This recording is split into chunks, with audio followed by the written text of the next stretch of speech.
Guys, അപ്പോൾ ഇന്ന് 10th ഫ്രണ്ട്സിനൊക്കെ ഒന്ന് മീറ്റ് ചെയ്യാമെന്ന് വിചാരിച്ചു. സത്യം പറഞ്ഞാൽ ഞങ്ങൾ കുറേ പേരുണ്ട്, പക്ഷേ കുറച്ച് സാങ്കേതിക പ്രശ്നങ്ങളാൽ ആകെ കുറച്ച് പേർക്ക് മാത്രമേ ഇന്ന് വരാൻ പറ്റിയുള്ളൂ. അപ്പോൾ ഒരു ഉച്ച സമയത്താണ് ഞങ്ങൾ പുറപ്പെട്ട് ഇറങ്ങിയതുകൊണ്ട് തന്നെ നല്ല വിശപ്പുണ്ടായിരുന്നു.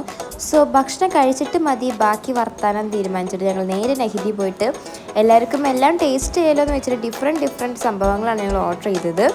അത് കഴിഞ്ഞിട്ട് നേരെ ഞങ്ങളൊരു ഒറ്റ മൈൻഡിൻ്റെ ബേസിൽ ഞങ്ങൾ നേരെ പോയത് ബീച്ചിലേക്കാണ്, പൊന്നാനി ബീച്ചിലേക്ക്.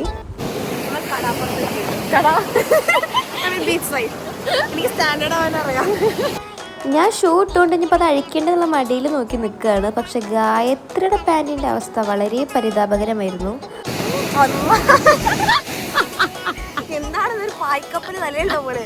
പാൻറ് ഉണക്കുന്ന ഒരു രംഗമാണ് നിങ്ങൾ ഈ കാണുന്നത്. സോ അത്രയ്ക്കുള്ള എന്ത് വിശേഷം.